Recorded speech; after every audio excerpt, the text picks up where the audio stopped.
Reading ನಿಮಗೆ ಅನ್ವಯಿಸಿದರೆ ಅಥವಾ ರೆಸೊನೇಟ್ ಆದರೆ ಮಾತ್ರ ತೊಗೊಳ್ಳಿ, ಇಲ್ಲಾಂದರೆ ಬಿಟ್ಬಿಡಿ. ಇದು ಒಂದು ಜನರಲ್ ರೀಡಿಂಗ್ ಮಾತ್ರ ಆಗಿರುತ್ತೆ. ಕಾರ್ಡ್ಸ್ನ ಶಫಲ್ ಮಾಡಿದಾಗ ನನಗೆ ಫಸ್ಟ್ ಕಾರ್ಡ್ ಕಿಂಗ್ ಆಫ್ ಸಾರ್ಡ್ಸ್ ಬಂದಿದೆ. ಫಸ್ಟ್ ಕಾರ್ಡ್ ಕಿಂಗ್ ಆಫ್ ಸಾರ್ಡ್ಸ್ ಬಂದಿರೋದ್ರಿಂದ ಸೊ ಏನೋ ಪ್ಲ್ಯಾನ್ ಇದೆ, ಯಾವುದನ್ನು ಎಕ್ಸಿಕ್ಯೂಟ್ ಮಾಡಬೇಕು ನೀವು, ನಿಮ್ಮ ಪಾರ್ಟ್ನರು. ಸೊ ಲಾಯರ್ಸ್ನ ಕನ್ಸಲ್ಟ್ ಮಾಡ್ತಿರೋ, ಸೊ ಬಿಗ್ ಡೀಲ್ ಅಂತ ಹೇಳ್ಬೋದು. ಯಾವುದಾದ್ರೂ ನಿಮ್ಮದು ಕೋರ್ಟ್ ಅಥವಾ ಕಚೇರಿಗೆ ಸಂಬಂಧಪಟ್ಟಿದ್ದ ಕೆಲಸ ಆಗಿರ್ಬೋದು. But king of swords first card ಬಂದಿರೋದ್ರಿಂದ ಮೇ ಬಿ ಮ್ಯಾಟರು ನಿಮ್ಮ ಯಂಗರ್ ಸಿಬ್ಲಿಂಗ್ಸ್ದಿರ್ಬೋದು ಅಥವಾ ಎನ್ವೈರ್ಮೆಂಟಿಗೆ ನಿಮ್ಮನ್ನು ನೀವು ಅಡಾಪ್ಟ್ ಮಾಡ್ಕೊಳ್ದಿರ್ಬೋದು. ಹೊಂದಾಣಿಕೆ ಕಮ್ಮಿ ಅಂತ ಹೇಳ್ತಾ ಇದೆ. ಸೊ ಎಲ್ಲಿಗಾದ್ರೂ ಟ್ರಾವೆಲ್ ಮಾಡಿದ್ರು, ಒಕೇಶನ್ಗೆ ಹೋಗಿದ್ರು, ಸ್ವಲ್ಪ ಹಣಕಾಸಿನ ಬಗ್ಗೆ ನೀವು ಸ್ವಲ್ಪ ಸ್ಟ್ರಿಕ್ಟಾಗಿರಬೇಕು ಅಂತ ಹೇಳುತ್ತೆ. ಹಾಗೆ ಯಾವುದಾದ್ರೂ ವಸ್ತುಗಳು ಕಳೆದೋಗಿರ್ಬೋದು, ಸ್ಪೆಷಲಿ ದುಡ್ಡಿನ ಬಗ್ಗೆ ಜೋಪಾನವಾಗಿರಿ ಅಂತ ಕಾರ್ಡ್ ಹೇಳುತ್ತೆ ಕಿಂಗ್ ಆಫ್ ಸಾರ್ಡ್ಸ್ ಇರೋದ್ರಿಂದ. ನೀವು ಅಥವಾ ನಿಮ್ಮ ಪಾರ್ಟ್ನರ್ ಇಬ್ಬರಲ್ಲಿ ಯಾರ್ದಾದ್ರೂ ವಸ್ತು ಕಳೆದೋಗುವಂಥ ಚಾನ್ಸಸ್ ಇದೆ, ಅಥವಾ ಆಲ್ರೆಡಿ ಕಳೆದೋಗಿದೆ, ಸಿಗ್ತಾ ಇಲ್ಲ ಅಂತ ಕೂಡ ಹೇಳ್ಬೋದು ರೀಡಿಂಗ್ ಪ್ರಕಾರ. ಸೆಕೆಂಡ್ ಕಾರ್ಡ್ ನನಗೆ 2 ಆಫ್ ಪೆಂಟಿಕಲ್ಸ್ ಬಂದಿದೆ. ಸೊ ಕೆಲವರು ಮನಿನ ಇನ್ವೆಸ್ಟ್ ಮಾಡ್ತಾ ಇದ್ದೀರಾ, ಹಣನ ಬಿಸ್ನೆಸ್ ಪಾರ್ಟ್ನರ್ಶಿಪ್ಪಲ್ಲಿ ಬಿಸ್ನೆಸ್ ಮಾಡ್ತಾ ಇದ್ದೀರಾ. ಸೊ ಮೇ ಬಿ ಕೆಲವ್ರಿಗೆ ಲಾಸ್ ಆಗ್ಬೋದು ಅಂತಲೇ ನಾನು ಹೇಳ್ತೀನಿ. ನಿಮ್ಮ ಪಾರ್ಟ್ನರ್ ನಿಮ್ಗೆ ಹೇಳ್ಬೋದು, ಬ್ಯಾಡ್ ನ್ಯೂಸ್ ಅಂತ ಹೇಳ್ಬೋದು, ಬಟ್ ಅವ್ರು ಸಾರಿ ಅಂತ ಹೇಳ್ಬೋದು. ಸಣ್ಣ ಪುಟ್ಟ ಮಿಸ್ಟೇಕ್ಸ್ ಎಲ್ರಿಗೂ ಆಗುತ್ತೆ. ಬಟ್ 2 ಆಫ್ ಪೆಂಟಿಕಲ್ಸ್ ನಾನು ಆಗಲೇ ಹೇಳಿದೆ, ಹಣಕಾಸಿನ ವಿಚಾರದಲ್ಲಿ ನೀವು ಸ್ವಲ್ಪ ಸ್ಟ್ರಿಕ್ಟಾಗಿರಬೇಕು. ಇಲ್ಲ ಅಂದರೆ ಹಣ ಪೋಲಾಗುತ್ತೆ, ಕಳೆದೋಗುತ್ತೆ. ಒಟ್ಟಿನಲ್ಲಿ ಹಣಕಾಸಿನ ಬಗ್ಗೆ ನಾನು ತುಂಬ ಕೇರ್ಫುಲ್ ಆಗಿರಿ ಅಂತಲೇ ಹೇಳ್ತೀನಿ.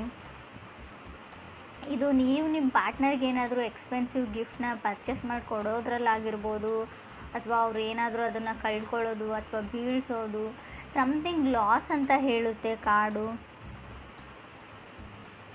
ಥರ್ಡ್ ಕಾರ್ಡ್ ನನಗೆ 10 ಆಫ್ ವಾಂಡ್ಸ್ ಬಂದಿದೆ. ಸೊ ತುಂಬ ರೆಸ್ಪಾನ್ಸಿಬಿಲಿಟೀಸ್ ಇದೆ ನಿಮಗೋ ನಿಮ್ಮ ಪಾರ್ಟ್ನರ್ಗೋ ಇತ್ತೀಚೆಗೆ ಅಂತ ಹೇಳುತ್ತೆ. ಸೊ ಫಿನಿಶಿಂಗ್ ಏನೋ ಒಂದು ಫ್ಯಾಮ್ಲಿಯಲ್ಲಿ ಯಾವುದೋ ಒಂದು ಕರ್ತವ್ಯ ರೆಸ್ಪಾನ್ಸಿಬಿಲಿಟೀಸ್ನ ಮುಗಿಸ್ತಾ ಇರ್ತಾರೆ, ಇನ್ನೊಂದು ಬಂದುಬಿಡುತ್ತೆ ಅವರಿಗೆ. ತುಂಬ ರೆಸ್ಪಾನ್ಸಿಬಿಲಿಟೀಸ್, ತುಂಬ ಬರ್ಡನ್ನು, ಫ್ಯಾಮ್ಲಿ ಡ್ರಾಮಾ ಅಂತ ಹೇಳ್ತೀವಿ 10 ಆಫ್ ಸ್ಪಾಟ್ಸ್ ಬಂದರೂ ಕೂಡ. ಮನೆಯಲ್ಲಿ ಯಾವಾಗಲೂ ಏನಾದರೂ ಡ್ರಾಮಾ ನಡೀತಾ ಇರುತ್ತೆ, ಫೈಟ್ಸ್ ನಡೀತಾ ಇರುತ್ತೆ, ಮನಸ್ತಾಪಗಳಿರುತ್ತೆ ಅಂತ ಕೂಡ ಕಾರ್ಡ್ ಹೇಳುತ್ತೆ. ಫೋರ್ತ್ ಕಾರ್ಡ್ ನನಗೆ ಕಿಂಗ್ ಆಫ್ ಪೆಂಟಿಕಲ್ಸ್ ಬಂದಿದೆ. So may be king of pentacles ಇರೋದ್ರಿಂದ ಎಷ್ಟೇ ರೆಸ್ಪಾನ್ಸಿಬಿಲಿಟೀಸ್ ಇರಿ, ಲೈಫಲ್ಲಿ ಏನೇ ಆಗಿರಲಿ, ನಿಮ್ಮ ಪಾರ್ಟ್ನರ್ ಮೋಸ ಮಾಡಲಿ ಅಥವಾ ಏನೇ ಆಗಿರಲಿ, ನಿಮ್ಮ ಲೈಫ್ನ ನೀವು ಎಂಜಾಯ್ ಮಾಡೋದನ್ನು ಮರಿಬೇಡಿ ಅಂತ ಕಿಂಗ್ ಆಫ್ ಪೆಂಟಿಕಲ್ಸ್ ಹೇಳ್ತಾ ಇದೆ. ಕಿಂಗ್ ಆಫ್ ಪೆಂಟಿಕಲ್ಸ್ ನಿಮ್ಮ ತಂದೆ ಸ್ಥಾನದಲ್ಲಿರೋ ವ್ಯಕ್ತಿ ಆಗಿರ್ಬೋದು. ಈ ರೀಡಿಂಗಲ್ಲಿ ನೀವಾಗಿಲ್ಲ ಅಂತ ಹೇಳ್ತೀನಿ. ಮೇ ಬಿ ತುಂಬ ಜವಾಬ್ದಾರಿ ಇದೆ ನಿಮ್ಮ ತಂದೆಗೋ ನಿಮಗೋ, ಮನೇನ ನಿಭಾಯಿಸ್ಕೊಂಡು ಹೋಗ್ತಾ ಇದ್ದೀರಾ ಅಂತ ಹೇಳ್ಬೋದು. ಫಿಫ್ತ್ ಕಾರ್ಡ್ ಜಡ್ಜ್ಮೆಂಟ್ ಕಾರ್ಡ್ ಬಂದಿದೆ. ಸೊ ಯಾರಾದರೂ ನೀವು ಡಿವೋರ್ಸ್ಗೆ ಅಪ್ಲೈ ಮಾಡಿದರೆ, ಡಿವೋರ್ಸ್ ತೊಗೊಳ್ಬೇಕು ಅಂತ ಅಂದ್ಕೊಂಡಿದ್ರೆ, ಸೊ ನಿಮಗೆ ಡಿವೋರ್ಸ್ ಸಿಗುತ್ತೆ ಅಂತ ಜಡ್ಜ್ಮೆಂಟ್ ಕಾರ್ಡ್ ಹೇಳ್ತಾ ಇದೆ. ಸೊ ಏನಾದರೂ ಮಾಡಬೇಕು, ಟೈಮ್ ಟು ಟೇಕ್ ಆ್ಯಕ್ಷನ್ ಅಂತ ಹೇಳುತ್ತೆ card judgement card. Do or die ಆಗಿರಲಿ, ಏನೇ ಆಗಿರಲಿ, ಎಷ್ಟೇ ರಿಸ್ಕ್ ಇರಲಿ, ಒಟ್ಟಿನಲ್ಲಿ ರಿಸ್ಕ್ನ ತೊಗೊಳ್ತೀನಿ ಅನ್ನೋ ಗಟ್ಟಿ ನಿರ್ಧಾರನ ಮಾಡಿದ್ದೀರಾ ನೀವೋ ನಿಮ್ಮ ಪಾರ್ಟ್ನರು. 6 ಕಾರ್ಡ್ ನನಗೆ 2 ಆಫ್ ಕಪ್ಸ್ ಬಂದಿದೆ. 2 ಆಫ್ ಕಪ್ಸ್ ನಾವು ಕೆಲವೊಮ್ಮೆ ಲವರ್ಸ್ ಕಾರ್ಡ್ ಅಂತ ಕನ್ಸಿಡರ್ ಮಾಡ್ತೀವಿ. ಸೊ ನಿಮ್ಮ ಲೈಫಲ್ಲಿ ಹೊಸ ಪರ್ಸನ್ನ ಎಂಟ್ರಿ ಆಗಿದೆ. ಸೊ ತುಂಬ ಬೇಬಿ ಸ್ಟೆಪ್ಸ್ ಸ್ಟಾರ್ಟಿಂಗ್ ಇದೆ, ಫಾಲಿಂಗ್ ಇನ್ ಲವ್ ಅಂತ ಹೇಳ್ತೀವಿ. ಸೊ ತುಂಬ ಕಲಿತಾ ಇದ್ದೀರಾ, ನೀವು ನಿಮ್ಮ ಪಾರ್ಟ್ನರಿಂದ ಕಲಿತಾ ಇದ್ದಾರೆ, ನಿಮ್ಮ ಪಾರ್ಟ್ನರ್ ನಿಮ್ಮಿಂದ ಕಲಿತಾ ಇದ್ದಾರೆ, ಅಂಡರ್ಸ್ಟ್ಯಾಂಡಿಂಗ್ ಇದೆ. ಸೊ ತುಂಬ ಕ್ಯೂಟ್ ಆಗಿರೋ ಲವ್ ಸ್ಟೋರಿ ಅಂತ ಹೇಳ್ಬೋದು 2 ಆಫ್ ಕಪ್ಸ್ ಇರೋದ್ರಿಂದ. 7th ಕಾರ್ಡ್ ನನಗೆ ಪೇಜ್ ಆಫ್ ಪೆಂಟಿಕಲ್ಸ್ ಬಂದಿದೆ. ಸೊ ಪೇಜ್ ಆಫ್ ಪೆಂಟಿಕಲ್ಸ್ ನಿಮ್ಮನ್ನು ಯಾರೋ ಕಾರ್ನರ್ ಮಾಡ್ತಾ ಇದ್ದಾರೆ. ನೀವು ಸ್ಕೂಲ್ಗೆ ಹೋಗ್ತಾ ಇದ್ದರೆ, ಕಾಲೇಜಸ್ಸಲ್ಲಿದ್ದರೆ ಅಥವಾ ಆಫೀಸಲ್ಲಿದ್ದರೂ ಕೂಡ ನಿಮ್ಮನ್ನು ಒಂಟಿಯಾಗಿ ಮಾಡೋಕ್ಕೆ ಟ್ರೈ ಮಾಡ್ತಾ ಇದ್ದಾರೆ.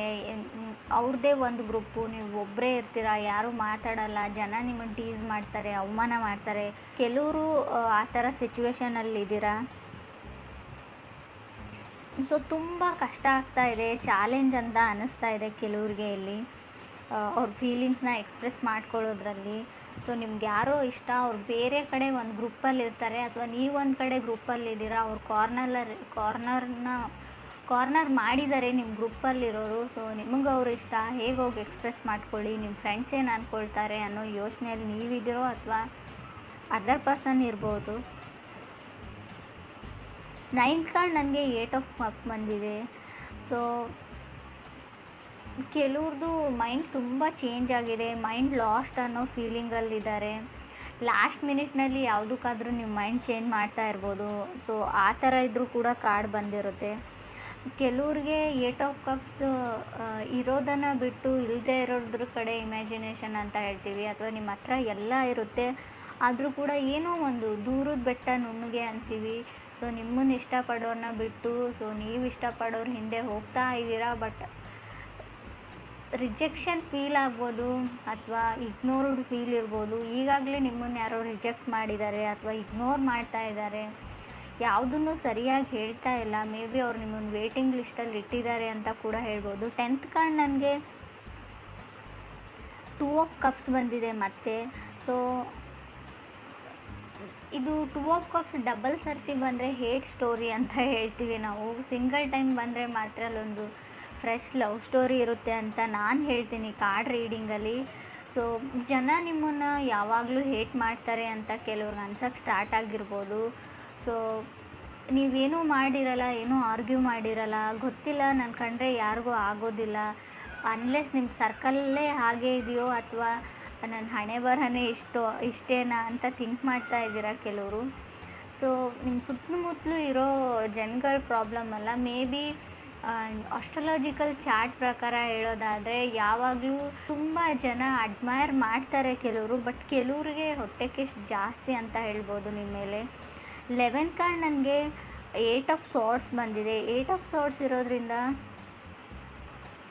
ಸೊ ಗೋಯಿಂಗ್ ವಿತ್ ಕರ್ಮ ಅಂತ ಹೇಳ್ತೀವಿ ಇದಕ್ಕೆ ನಾವು. ಸೊ ಏನು ಡಿಸೈಡ್ ಆಗಿರುತ್ತೆ ಅದೇ ನಡೆಯುತ್ತೆ, ತುಂಬ ಯೋಚನೆ ಮಾಡಬೇಡಿ. ಸೊ ಏನೇ ಒಂದು ಕೆಲಸ ಇರಲಿ ಆನ್ ಟೈಮಲ್ಲಿ ಫಿನಿಷ್ ಮಾಡೋಕ್ಕೆ ಟ್ರೈ ಮಾಡಿ. ತುಂಬ ಇನ್ಫ್ಯಾಕ್ಚುಯೇಷನ್ನಲ್ಲಿ ಸೊ ಓದೋದನ್ನ ಹಾಳು ಮಾಡ್ಕೊಳ್ತಾ ಇದ್ದೀರಾ ಕೆಲವರು. ಸೊ ಏನು ಕೆಲಸದ ಕಡೆ ಗಮನ ಕೊಡೋಕ್ಕಾಗ್ತಾ ಇಲ್ಲ ಕೆಲವ್ರಿಗೆ. ಯಾರ ಮೇಲೂ ಹೆವಿ ಲವ್ ಆಗಿದೆ, ನಿಮಗೆ ಅದರ್ ಪರ್ಸನ್ ಮೇಲೆ ಆಗಿದೆಯೋ ಅದರ್ ಪರ್ಸನ್ಗೆ ನಿಮ್ಮ ಮೇಲೆ ಆಗಿದೆಯೋ, ಯಾವಾಗಲೂ ಅವ್ರ ಬಗ್ಗೆನೇ ಯೋಚನೆ ಮಾಡ್ತೀರಾ ನೀವು. ನಿದ್ದೆ ಕೂಡ ಸರಿಯಾಗಿ ಮಾಡ್ತಾ ಇಲ್ಲ ಅಂತ ಕಾರ್ಡ್ ಹೇಳ್ತಾ ಇದೆ. ಅಥವಾ ನಿಮಗೆ ಯಾವುದಾದ್ರೂ ಗ್ಯಾಸ್ ಪ್ರಾಬ್ಲಮ್ ಇರ್ಬೋದು, ಗ್ಯಾಸ್ಟ್ರಿಕ್ ಪ್ರಾಬ್ಲಮ್. ಸೊ ಕೆಲವರು ಇತ್ತೀಚೆಗೆ ಯೋಗ ಪ್ರಾಕ್ಟೀಸ್ ಮಾಡ್ತಾ ಇದ್ದೀರಾ ಅಂತ ಕೂಡ ನನಗೆ ಅನ್ನಿಸ್ತಾ ಇದೆ. Because of 8 of cups 2 of cups ನನಗೆ 8 ಆಫ್ ಸಾರ್ಟ್ಸ್ ಇರೋದ್ರಿಂದ 8 ಮಧ್ಯೆ 2 ಬಂದರೆ ಮೇ ಬಿ ನೀವು ಯೋಗ ಪ್ರಾಕ್ಟೀಸ್ ಮಾಡ್ತಾ ಇದ್ದೀರಾ, ಜಿಮ್ ಜಾಯ್ನ್ ಆಗಿದ್ದೀರಾ, ಏನೋ ಒಟ್ಟಿನಲ್ಲಿ ಮಾಡ್ತಾ ಇದ್ದೀರಾ. ಹೆಲ್ತ್ ಇಶ್ಯೂಸ್ನ ಕೆಲವೊಂದನ್ನ ಕ್ಲಿಯರ್ ಮಾಡ್ಕೊಳ್ಳೋಕ್ಕೆ ಅಂತ ಅನಿಸುತ್ತೆ. 12th ಕಾರ್ಡ್ ನನಗೆ ಸ್ಟಾರ್ ಕಾರ್ಡ್ ಬಂದಿದೆ. 12th ಸ್ಟಾರ್ ಕಾರ್ಡ್ ಬಂದರೆ ಹೋಪ್ ಇದೆ ಅಂತ ಹೇಳ್ಬೋದು. ನೀವು ಯಾವುದಕ್ಕಾದ್ರೂ ವೇಟ್ ಮಾಡ್ತಾ ಇದ್ದರೆ ಖಂಡಿತ ಹೋಪ್ನ ಇಟ್ಕೊಳ್ಬೋದು. ಅದಾಗುತ್ತೋ ಇಲ್ವೋ ಅಂತ ಹೇಳೋದಾದರೆ ಹೋಪ್ ಹೇಳ್ತೀನಿ ನಾನು. ಸೊ ಟೈಮ್ ತೊಗೊಳ್ಬೋದು, ಖಂಡಿತವಾಗ್ಲೂ ಅದಾಗೋದಿಲ್ಲ ಅಂತ ಹೇಳಲ್ಲ, ಆಗುತ್ತೆ. ಬಟ್ ಅಷ್ಟೊಂದು ಟೈಮ್ ನೀವು ಇನ್ವೆಸ್ಟ್ ಮಾಡೋಕ್ಕೆ ರೆಡಿ ಇದ್ದರೆ ಓಕೆ, ಅವ್ರಿಗೋಸ್ಕರ ಕಾಯ್ತೀನಿ ಅಂದರೆ ಓಕೆ. ಬಟ್ ತುಂಬ ಚಾಲೆಂಜಸ್ ಬರುತ್ತೆ ಲಾಸ್ಟಲ್ಲಿ ಸ್ಟಾರ್ ಕಾರ್ಡ್ ಬಂದರೆ, ತುಂಬ ಚಾಲೆಂಜಸ್. ಸೊ ನೀವು ಅಂದ್ಕೊಂಡೇ ಇರಲ್ಲ ಇಷ್ಟೊಂದು ಚಾಲೆಂಜಸ್ನ ಫೇಸ್ ಮಾಡಬೇಕಾಗುತ್ತೆ ಅಂತ. ಸೊ ಇಡೀ ಲೈಫ್ ಲಾಂಗ್ ಕೂಡ ಕೆಲವರು ತಗಲ್ಬೋದು ಅಂತ ಕೂಡ ಕಾರ್ಡ್ ಹೇಳುತ್ತೆ. ಸೊ ಕೆಲವ್ರದ್ದು ಗೇನ್ಸ್ ಎಲ್ಲ ಮಲ್ಟಿಪ್ಲೈ ಆದರೂ ಕೂಡ ಹಣ ಲಾಸ್ ಆಗೋ ಚಾನ್ಸಸ್ ಇದೆ. ಸೊ ಕೆಲವರು ಫೀಲ್ ಗುಡ್ಡಲ್ಲಿ ಇದ್ದೀರಾ ಅಂತ ಹೇಳ್ಬೋದು. But king of sorts first card ಆಗಿರೋದ್ರಿಂದ ನಾನು ಆಗಲೇ ಹೇಳಿದೆ 10 ಆಫ್ ವಾಂಡ್ಸ್ ಕೂಡ ಇದೆ ನಿಮಗೆ ಕಾರ್ಡು. 3rdಲ್ಲಿ 10 ಆಫ್ ವಾಂಡ್ಸ್, ಫಸ್ಟಲ್ಲಿ ಕಿಂಗ್ ಆಫ್ ಸಾರ್ಟ್ಸ್ ಇರೋದ್ರಿಂದ ಫೀಲ್ ಗುಡ್ ಇರ್ತೀರಾ. ಬಟ್ ಫ್ಯಾಮ್ಲಿ ಟೆಸ್ಟ್ ಅಂತ ಹೇಳ್ಬೋದು. ನೀವು ಫ್ಯಾಮ್ಲಿನ ಟೆಸ್ಟ್ ಮಾಡ್ತಿರೋ ಅಥವಾ ಯೂನಿವರ್ಸ್ ನಿಮ್ಮ ಫ್ಯಾಮ್ಲಿನ ಟೆಸ್ಟಲ್ಲಿ ಇಡುತ್ತೋ ಗೊತ್ತಿಲ್ಲ. ಸ್ವಲ್ಪ ಚಾಲೆಂಜಸ್ ಬರ್ಬೋದು, ಎಲ್ಲನೂ ನಿಭಾಯಿಸ್ಕೊಂಡು ಹೋದರೆ ಖಂಡಿತವಾಗ್ಲೂ. ಸೊ ಎನಿಮೀಸ್ ಜಾಸ್ತಿ ಆಗ್ತಾರೆ ಅಂತ ಹೇಳ್ತೀನಿ ನಾನು. ಸ್ಕೂಲ್ ರಿಲೇಟೆಡ್ ಸ್ಟೆಪ್ಪಲ್ಲಿ ಕೆಲವ್ರದ್ದು ಪ್ರಾಕ್ಟಿಕಲ್ ಎಕ್ಸಾಮ್ಸ್ ಇರ್ಬೋದು ಅಂತ ಅಂದ್ಕೊಳ್ತೀನಿ. ಕೆಲವರು ಕ್ರೇಜಿ ಇನ್ ಲವ್ವಲ್ಲಿ ಇದ್ದೀರಾ ಅಂತ ಹೇಳ್ಬೋದು. ಸೊ ಕೆಲವ್ರಿಗೆ ನೋಬಡಿ ಕ್ರಾಸ್ ಮೀ ಅನ್ನೋ ಲೆವೆಲಲ್ಲಿದ್ದೀರಾ. ಕಿಂಗ್ ಆಫ್ ಸಾರ್ಟ್ಸ್ ಅಂದರೆ ಒಂದು ಈಗೋ ಇರುತ್ತೆ, ಸಣ್ಣ ಮಟ್ಟದ ಈಗೋ. ನನಗೆಲ್ಲ ಗೊತ್ತು, ನನ್ನನ್ನು ಯಾರೂ ಕ್ರಾಸ್ ಮಾಡಿ ಹೋಗೋಕ್ಕಾಗಲ್ಲ, ನನ್ನ ಕಡೆ ಯಾರೂ ಬೆರಳು ಮಾಡಿ ತೋರಿಸಲ್ಲ. ನಾನು ಆಗಲೇ ಹೇಳಿದೆ ಕಾರ್ನರ್ ಮಾಡ್ತಾ ಇದ್ದಾರೆ. ನೀವು ಯಾರನ್ನಾದರೂ ಕಾರ್ನರ್ ಮಾಡ್ತಾಯಿದ್ದೀರೋ, ನಿಮ್ಮನ್ನು ಯಾರಾದರೂ ಕಾರ್ನರ್ ಮಾಡ್ತಾಯಿದ್ರು, ಯಾವುದಕ್ಕೂ ಹುಷಾರಾಗಿರಿ. ಸೊ ಎನಿಮೀಸ್ ಜಾಸ್ತಿ ಆಗ್ತಾರೆ. ಸೊ ನಿಮ್ಮ ಫೀಲಿಂಗ್ಸ್ನ ಕಂಟ್ರೋಲ್ ಮಾಡ್ಕೊಳ್ಳಿ. ಕೋಪ ಬಂತು ಅಂತ ಅದನ್ನು ಯಾರ ಮೇಲೂ ತೋರಿಸ್ಬೇಡಿ, ಕಂಟ್ರೋಲ್ಡ್ ಆಗಿರಿ.